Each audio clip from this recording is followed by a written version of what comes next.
Welcome to Mindfully Augmented, where we talk about living with intention in a world that is shaped by technology. I'm A. I'm B, and this episode is brought to you by the Hierarchy of Needs app, available for free in the App Store. What are we speaking about today, A?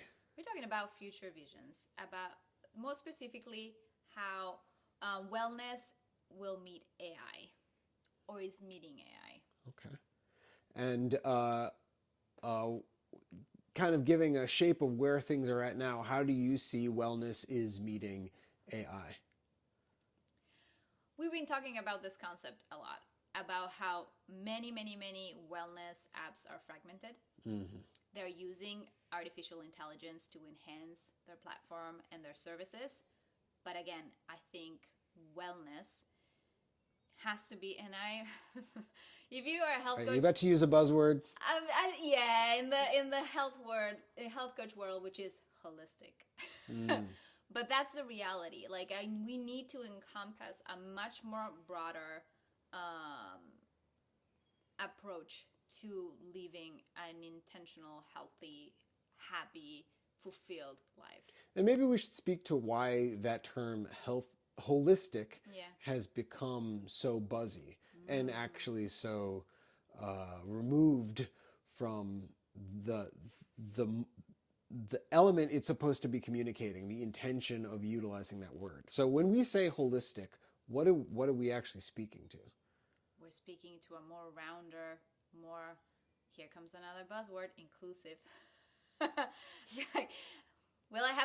Maybe we do like a little beep beep every time that I say a buzzword throughout this episode, because I feel count the buzzwords. Count the buzzwords. If we make it to 10, we'll give you something.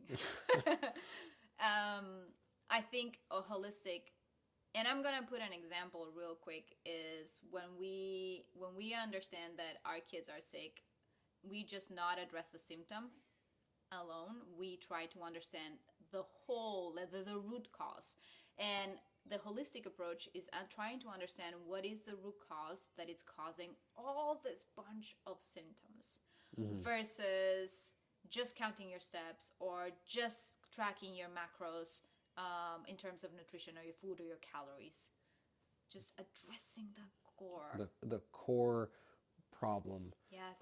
When I was young, my grandfather kind of talked to me. He always liked to talk to me about like the big problems in the world and things like that.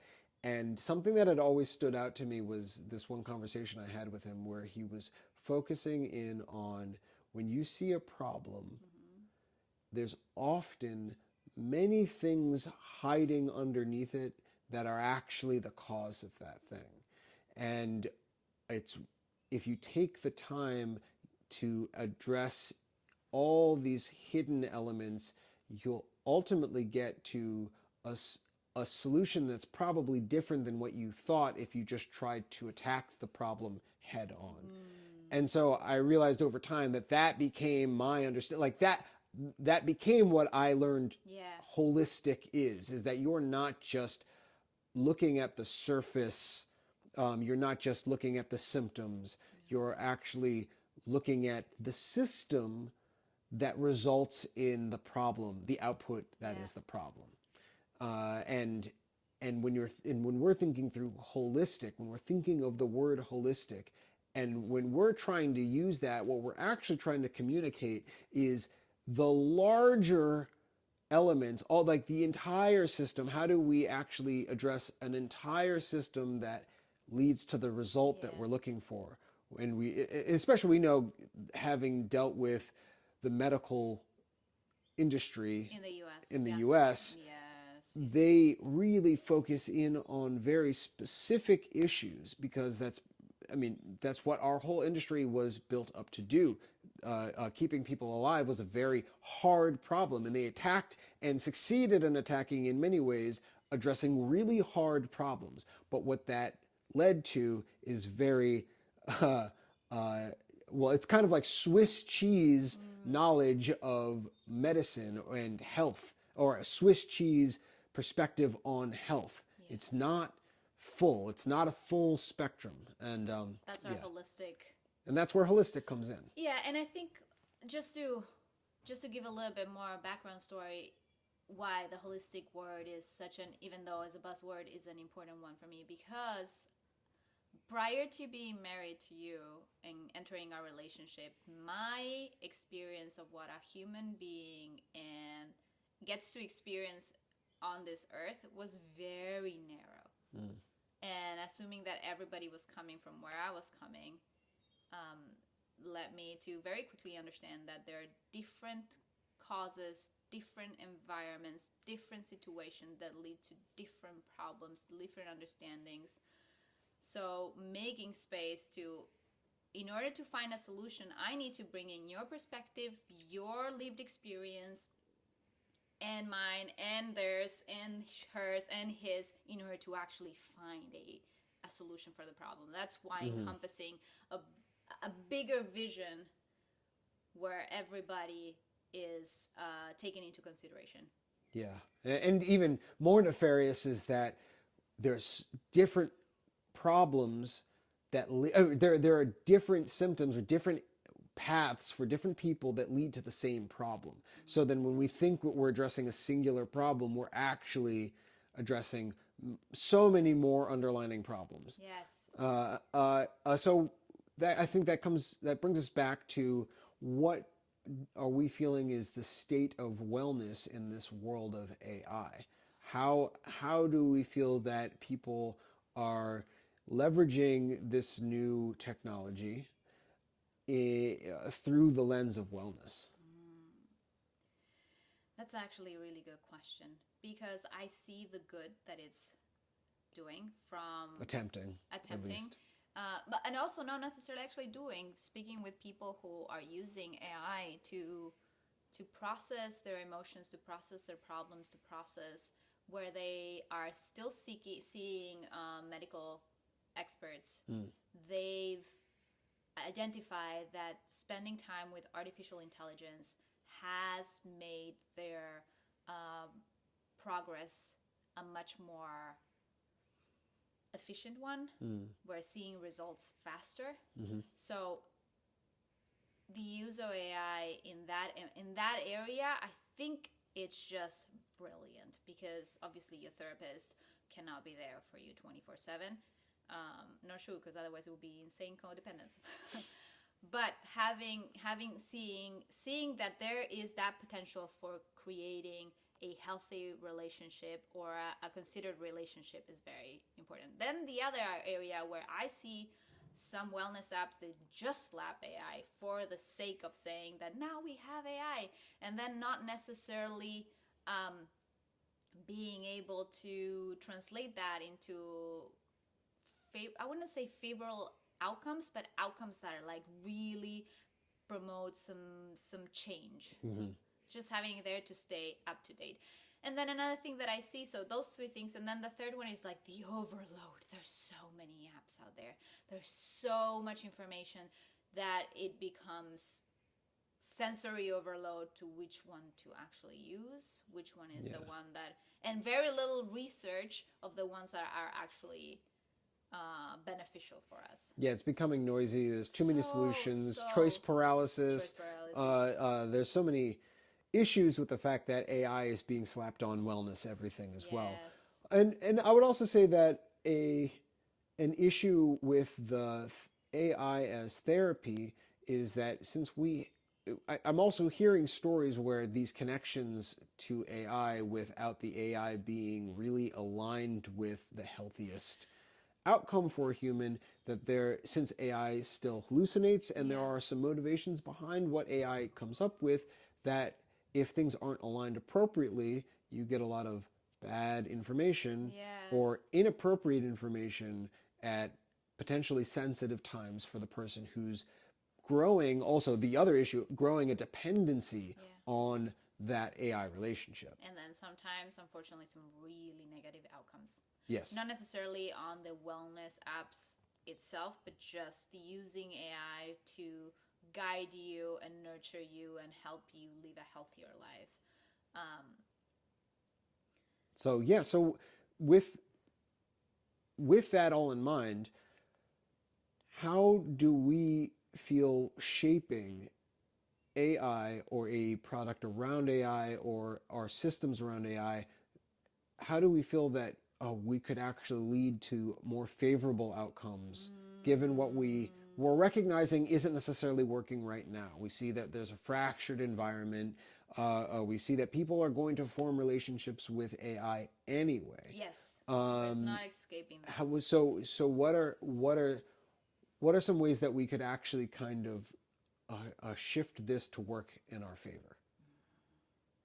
Well, that brings me to the Venn diagram that we've made into placing our company and what we're building, where we are taking into consideration the fragmentation of all these wellness apps and the responsibility of shaping an AI that is working towards advocating for you and building the best version of yourself and allowing you to grow in the digital space, but also in the physical space. So being that guide, like, hey, there's a meeting here in your town. Maybe you go hit that meeting and see if you can make new friends. Like promoting that versus like this thing like you need to stay in this digital space with me. Where I see how that quickly, because it's the most comfortable thing, right? It's not comfortable to just go outside and present yourself, put a name tag. That to me is the death. Yeah. But yeah, I wanna take a moment to give us our flowers because recently we got some confirmation that the market was going to move towards us. Yeah. So not too long ago, Harvard Business Review released an article that was talking about the 2025 use cases for AI. And they had previously done this in 2024, so they had some interesting data to show the difference in AI usage from 2024 to 2025. And so speaking to this Venn diagram that you were just mentioned, the top 3 use cases for AI in 2025 was companionship and therapy, organize my life, and what was the last? Finding purpose. And finding purpose. Yes. So we have these 3 areas which they're different from 2024. And they're all different from 2024 is generating ideas. Number 2 is therapy and companionship, and number 3 is specific search. Yeah. So just see how the needle is moving towards what we've been building. Yeah. And it's really fantastic because this is the area that we had identified not only is going to be so necessary and so needed and is unaddressed for most people, but that also that it was going not just that it's going to increase, but that that this was the prime opportunity to bring these together in one holistic package. Holistic. I'm sure we hit 10 by now. Yeah. We owe everybody a free app in the App Store. It's called Hierarchy of Needs. Download it today. Shout out on TikTok. Yeah, yeah. So, we're in the middle of a very busy field, right? There's a competitive field. There's a lot of people moving into wellness and AI. Yeah. And also I want to say that there are a lot of like capable people building. Yes. Like there's so many, I don't want to sound like I dismissed all the other wellness apps and AI. No, there's some of them that are like phenomenal, and what they're building will truly help people, change people's lives. Like absolutely. I wanted to make that differentiation just in case like she just... No, yeah, we're definitely not poo-pooing anything that anybody else is doing. No. The flowers for us is that we identified these areas and a few others that we sit at the dead center of in that Venn diagram. Yes. That other people haven't gotten there yet. They haven't recognized how the importance of bringing a solution into our lives in a way that we're building a healthy relationship, learning how to build healthy relationships, not just with ourselves, but with our community and with our environment, the space that surrounds us and that we interact with on a regular basis, and building these elements into our lives in a way that we can build and habitualize it towards a positive outcome and not just accept whatever is coming day to day. But help shape our lives towards it. Have some agency also on our Exactly. So that's really what the flowers were, is that article from Harvard Business Review really just showed we had been moving in the right direction, just kind of it really just kind of vindicated the hard choice when everybody else was like, this isn't where We AI should is go going to over, go. yeah. And also we've been adding, like, I done a good amount of research on blue zones and that common, what is the common thread of like these people living up to in their hundreds, and what is that they're doing to just live a healthier, happier life. And one of the biggest common denominators is having healthy relationships. Yeah. And a big part of that is it's hard. It's an easy thing to say to have healthy relationships, but again, it always comes down to there's different reasons for different people why they don't. And so there's different paths for different people on how to get to that. Yeah. And for some, a healthy relationship is actually distance.